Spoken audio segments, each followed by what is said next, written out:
கர்த்தருடைய பரிசுத்தமான பெயருக்கு புகழ் உண்டாவதாக, மகிமை உண்டாவதாக. நீங்களாம் எப்படி இருக்கீங்க? நான் ரொம்ப நல்லா இருக்கேன். மார்க்கு 15ஆம் அதிகாரம் 38ஆம் வசனத்துலேருந்து பார்க்கலாம். 37வது வசனத்தில் இயேசு மகா சத்தமாய் கூப்பிட்டு உயிரை விட்டார். அப்படி தான் போட்டிருக்கு மார்க்கில். உயிர் பிரிந்ததோ உயிர் போச்சோன்னு சொல்லலை. அவர்தான் தன்னுடைய உயிரை அவரே எடுத்துட்டார். அவ்வளோதான். ஏன்னா அவர் ஜீவாதிபதி, உயிர்களுக்கெல்லாம் அவர் ஆஃபீஸர். இந்த இடத்துல திரைச்சீலை மேல் தொடங்கி கீழ் வரைக்கும் இரண்டாக கிழிந்தது அப்படின்னு மார்க் எழுதி வச்சுருக்காங்க. திரைச்சீலை எங்கே உள்ள திரைச்சீலைனா தேவாலயத்தில் போடப்பட்ட திரைச்சீலை, ஒரு ஸ்க்ரீனு. தேவாலயத்தில் மகா பரிசுத்த ஸ்தலம்னு ஒன்று இருக்கும். அதில் தான் தேவன் பிரசன்னமாக இருப்பார். தேவன் அங்கே தான் இருப்பாருங்க. அந்த இடத்துல யாரும் போக மாட்டாங்க. தேவன் இருக்கிற இடத்துல யாரும் போக முடியாது. அங்கே ஒரு பெரிய ஸ்க்ரீன் போட்டிருப்பாங்க. அது நம்ம கை அளவு தடிமானத்தில் இருக்கும். நம்மளுடைய உள்ளங்கை அளவு தடிமானத்தில் இருக்கும். அவ்வளோ பெரிய ஸ்க்ரீனு. அந்த ஸ்க்ரீனு மேலேருந்து கீழே வரைக்கும் கிழிஞ்சிச்சின்னு கரெக்டாக மார்க்கு சொல்கிறாங்க. இப்போ கீழேருந்து மேலேனா யாரோ கை வச்சு ஒரு கத்திரிக்கோல் வச்சு சிசர் வச்சு கட் பண்ணுற மாதிரி இருக்கும். கீழேருந்து உயரம் மேலே உயரம் அவ்வளோ சர்ச். அந்த காலத்து பில்டிங்லாம் பார்த்துருக்கீங்களா? ரூஃப்லாம் ரொம்ப ஹைட்டாக இருக்கும்ல. அப்போ மேலேருந்து கீழே தான். அப்போ யார் கிழித்தது? யார்? பிதா, தேவன். அந்த ஸ்க்ரீனை, அந்த திரைச்சீலையை கிழித்தது பிதா. ஏங்க அவர் கிழிச்சாரு? ஏன்னா இயேசு உயிரை விட்டார். தன்னுடைய அதுக்கப்புறம் என்ன ஸ்க்ரீன் போடப்பட்டதுன்னா இயேசுவோடைய அந்த மாம்சமான திரைச்சீலை மூலமாக நம்ம உள்ளே போகிறோம்.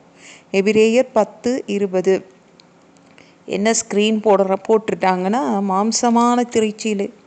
அவருடைய உடம்பை கிழிச்சிட்டார். அவர் தன்னுடைய மாம்சமான திரைச்சீலை மூலமாக நம்மளை எல்லாரும் உள்ளவாங்க, மகா பரிசுத்த ஸ்தலத்துக்கு எல்லாரும் உள்ளவாங்க அப்படின்னு இயேசு கூட்டிகிட்டு போயிட்டார். அப்படி தானே? எல்லாரும் தரிசனம் காண்றோம், எல்லாரும் இயேசுவை பார்த்தோம், நாங்கள் இயேசுக்கிட்ட பேசணும்னு சொல்கிறாங்கல்ல. அதெல்லாம் எப்படிங்க? அதான் மகா பரிசுத்த ஸ்தலம். அந்த காலத்தில் வருஷத்துக்கு ஒரு தடவை பிரதான ஆசாரியன் ஒரு ஆட்டு ரத்தமோ மாட்டு ரத்தமோ எடுத்துகிட்டு போயிட்டு ஒருத்தர் மட்டும் உள்ளே போவாங்க மகா பரிசுத்த ஸ்தலத்துக்கு. அவங்க பரிசுத்தமாக இல்லைன்னா ஏதாவது தேவதூதன் அடித்து சாவடிச்சிருவான். அப்பேற்பட்ட இடத்துல இப்போ எல்லாருமே உள்ளே போகிறோம். அது இயேசு தன்னுடைய பவுல் சொல்லியிருக்காங்க மாம்சமான திரைச்சீலை மூலமாக நம்ம உள்ளே போயிட்டோம். சூப்பரில். அதான் அந்த ஸ்க்ரீன் கிழிக்கப்பட்டது. மார்க்கு அழகாக எழுதி வச்சுருக்காங்க. அவங்க அந்த ஸ்க்ரீன் எபேசியர் 2:16 கூட அவர் பகையை சிலுவையினால் கொன்று அதனால் இரு திறத்தாரையும் ஒரே சரீரமாக தேவனுக்கு ஒப்புரவாக்கினார். பகை இருந்துச்சு. அவர் என்ன பண்ணார்? சிலுவையில் ஏறி தான் கொன்றார், பகையை கொன்றார் அப்படின்னு எபேசியர் 2:16 சொல்லுதுங்க.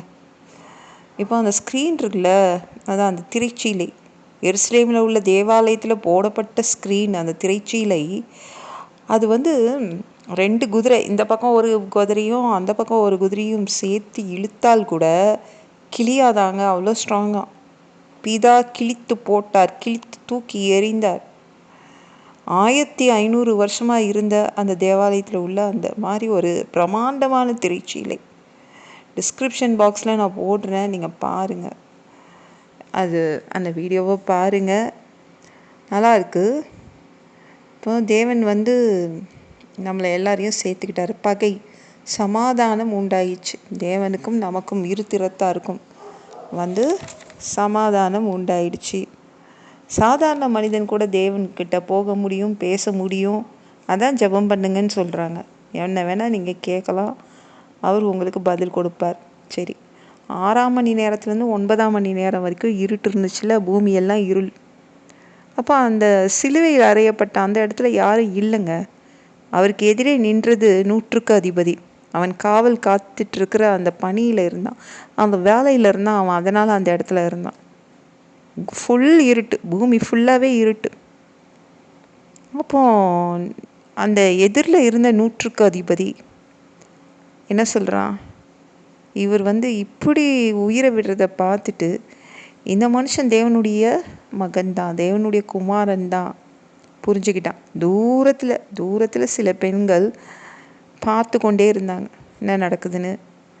அவங்கெல்லாம் கலிலேயாவிலேருந்தே இயேசு பின்னாடியே ஊழியம் செய்துட்டு வந்த பெண்கள். அவங்க தூரத்தில் உட்காந்து நின்றுட்டு இருந்தாங்க. அங்கே சின்ன யாக்கோபுக்கும் யோசைக்கும் தாயாகிய மரியாள், சலோமே என்பவள், அது மாதிரி நிறைய பெண்கள் அங்கே நின்றுட்டு இருந்தாங்க. அவங்களாம் இயேசுவோடு ஊழியம் செய்கிறதுக்காக வந்திருந்தாங்க. இது ஓய்வு நாளைக்கு முந்தின நாள். அது சாயங்காலம். இல்லைன்னா மரியாள் அந்த குடும்பம், இயேசுடைய அம்மா குடும்பத்துக்குன்னு சொந்தமான அவங்க அப்பா வச்சுருப்பாங்களா, அவங்க அப்பா தான் இறந்துட்டாராங்க. அவங்களுடைய கல்லறையில் தானே இயேசுவை வைக்கணும். அங்கே டைம் இல்லை, அங்கேருந்து தூக்கிட்டு போக முடியாது. அதனால தான் அவருடைய பாடியை அங்கே வைக்கல.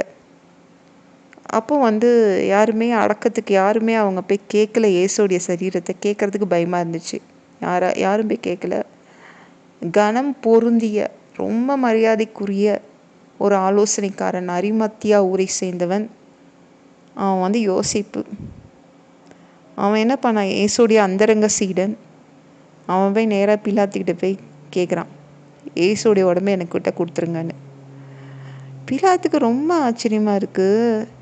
நிஜமாவே இறந்துட்டாரா அவருக்கு நம்ப முடியல. ஏன்னா சிலுவை மரணம் என்பது அது எத்தனையோ நாட்களாக அது இழுத்துட்டு போவோம் உயிர். டக்குன்னு உயிர் போவாது. அதுக்கு தான் சித்திரவதைப்படுத்தி தான் ஒரு மனுஷனை சாகணும்னு சொல்லி தான் அந்த இடத்துல மாட்டுவே வைப்பாங்க. அதுக்குள்ளேயே இறந்துட்டார் அதிசயப்படுறாங்க பிலாத்து. இருங்க ஒரு நிமிஷம் சொல்லிட்டு 100க்கு அதிபதியை கூப்பிட்டு, உண்மையிலேயே அப்படி தானா அந்த டைமில் வேலையில் இருந்த 100க்கு அதிபதி, ஆமாம் அவர் இறந்துட்டாரு அப்படின்னு சொன்னோடனே, சரி உடம்பை இவர் எடுத்துக்கிட்டோம் அப்படின்னோடனே இவர் போகிறாரு. அரிமத்தியா ஊரை சேர்ந்த யோசேப்பு போகிறாரு.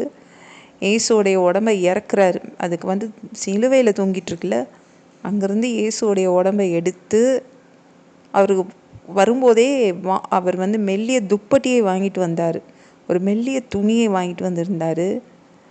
அவர் இறக்கின உடனே அந்த உடம்பை நல்லா சுற்றிட்டு அவர் ஒரு மலையில் கல்லறை வெட்டி வச்சுருந்தார். அந்த காலத்தில் எப்படி இருந்திருக்காங்கல்ல, யூதர்கள் அப்படி தான் அடக்கம் பண்ணியிருக்காங்க.